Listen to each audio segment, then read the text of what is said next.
آیا غواړئ چې په دنیا او آخرت کې بریالي او ښېرازه انسانان واوسئ؟ داسې ژوند ولرئ چې له لارې یې تاسې وکړئ چې جنت وګټئ؟ راځئ د بریا په اړه څلورې مهمې خبرې درته کوم. څلور ارکانونه دي چې یا څلور مهم لاملونه دي چې تاسې په دنیا او آخرت کې بریالي کولی شي. الله تعالی په والعصر صورت کې په زمانه باندې قسم کوي چې انسان په تاوان کې دی. والعصر زما د په زمانه قسم وي ان الانسان لفی خسر، بشک انسان په تاوان کې دی، مګر له دغه تاوان نه هغه کسان مستثنا دي چې دغه څلور کارونه کوي. څلور لاملونه دي چې انسان په بریالي کېدی شي. الا الذين امنوا، هغه کسانو چې ایمان راوړی دی، وعملوا الصالحات، نیک عملونه کوي، وتواصوا بالحق، په حق باندې خلکو ته سپارښتنه کوي، وتواصوا بالصبر، او په صبر باندې خلکو ته نصیحت کوي چې صبر کوي. دغه څلور لاملونه انسان بریالی کولی شي. د دې مبارک صورت په پیل کې په زمانه باندې قسم د انسان لپاره د بریا په څلورو ارکانو باندې مهم ټینګار دی. لومړی رکن ایمان راوړل دي، رښتینې توګه مسلمان اوسېدل دي، مؤمن اوسېدل دي. دویم رکن نیک عملونه دي. معمولی نیک عملونه یوازې دا نه دي چې تاسې لمونځ وکړئ، زکات ورکړئ، حج وکړئ او یا نور، بلکې نیک عملونه دا هم دي چې تاسې یو مسلمان سره مرسته وکړئ، ښه اولاد تربیه کړئ، میرمنې سره ښه چلند وکړئ، له نورو مسلمانانو سره مالی کومک وکړئ، صدقه ورکړئ. د دې ترڅنګ د انسانانو سره په خوش اخلاقۍ چلند وکړئ، دروغ ونه وایئ، حرام ونه خورئ او رشوت هم وانه اخلئ. دا نیک عملونه دي. د بریا دریم رکن حق سره سپارښتنه ده. د حق توصیه کول دي. د حق توصیه کول دا دي چې تاسې د الله تعالی لارې ته خلک دعوت کړئ، یو آیات یا یو حدیث خلکو سره شریک کړئ، هغه څه باندې چې تاسې پوهیږئ نورو ته یې ورسوئ. دا هم د حق سپارښتنه او دعوت دی چې تاسې یو دینی ویډیو وګورئ، خپل اولادونو، خپلو میرمنو او یا نورو مسلمانانو سره یې شریکه کړئ. په خواله رسنیو باندې فیسبوک، ټویټر یا نورو باندې یې له خلکو سره شریکې کړئ. دا هم دعوت دی او د حق سپارښتنه ده. د بریا څلورم رکن په صبر سره سپارښتنه ده. کله چې یو انسان غم ولري، مصیبت پرې راغلی وي، ته ورته سپارښتنه وکړي چې په داسې حالاتو کې زغم ولره، الله تعالی به درته یوه لاره پیدا کړي. که غواړئ په دنیا او آخرت کې بریالي، ښېراز او نیکمرغه واوسئ، د بریا په دغه څلورو ارکانو باندې عمل وکړئ. د مهرباني له مخې دا ویډیو له خپلو ملګرو سره شریکه کړئ چې په حق مو سپارښتنه کړې وي او ثواب مو ګټلی وي.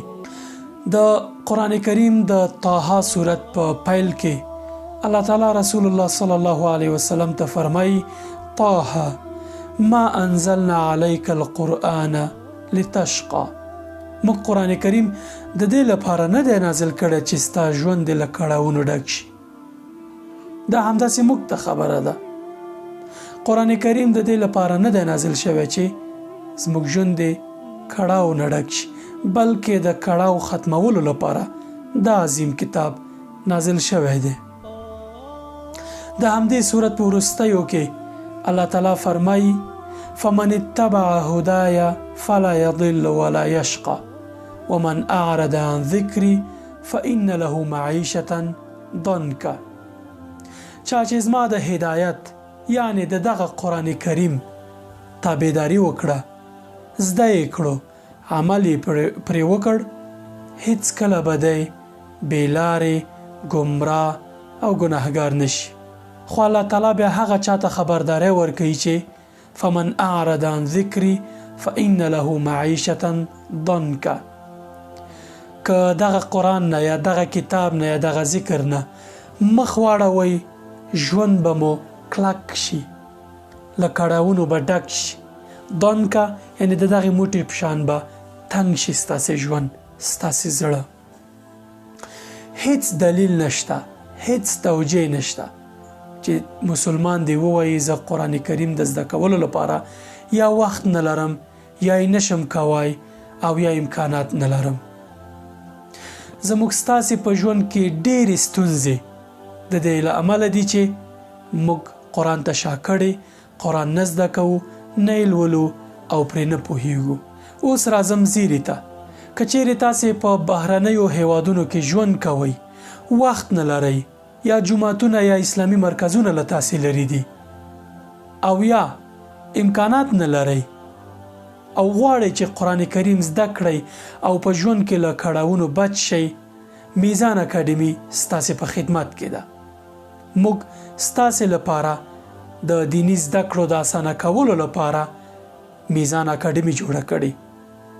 په دې اکاډمي کې په آنلاین بڼه قرآن کریم، حدیث، فقه او عربي ژبه زده کړئ. په ډېرې اسانۍ یوازې په څو کلیکو میزان اکاډمي کې داخله وکړئ او د دنیا او اخرت ښېرازي هم د ځان لپاره او هم د خپل اولادونو لپاره د میزان اکاډمي له لارې تضمین کړئ. قرآن زده کړئ او خوشبخته ژوند وکړئ او آخرت وګټئ، نه یوازې د ځان لپاره بلکې د خپلو اولادونو لپاره. که غواړئ لا نور معلومات ترلاسه کړئ، په سکرین باندې لیکل شوی د واتس اپ شمیرې ته پیغام واستوئ او یا info@mizanacademy.org ته ایمیل واستوئ. که غواړئ زموږ ویب پاڼې ته ورشئ www.mizanacademy.org ته ورشئ. خیرکم من تعلم القرآن وعلمه. په تاسو کې تر ټولو بهترین هغه انسان دی چې قرآن زده کړي او نورو ته یې ور زده کړي. راځئ په قرآن کریم د دنیا او آخرت ښېرازي ترلاسه کړو. الله تعالی انسان کمزوری یا ضعیف پیدا کړی دی. ځینې خلک فکر کوي چې دا ضعف د انسان په تاوان دی. برعکس دا کمزوری او ضعف د انسان په ګټه دی. ځکه که انسان پیاوړی پیدا کړل شوی وای نو الله تعالی ته به اړتیا نه وه، د به په خپل ځان باندې دوزخ لازمي کوو. داسې کارونه به یې کول چې ځان ته به یې په زوره جنت له لاسه ورکوو، دوزخ به یې ګټو. دغه کمزوري د انسان باندې د الله تعالی کرم، فضل او احسان دی چې انسان یې ضعیفه پیدا کړی، ځکه ځان ته یې احتیاج کړی. کله چې انسان له الله تعالی بې پروا شي، لاړ شي او له اصلي لارې بې لارې شي، الله تعالی پرې یوه ستونزه نازل کړي چې دا بیرته الله تعالی ته رجوع وکړي. دغه کمزوري د انسان په ګټه ده.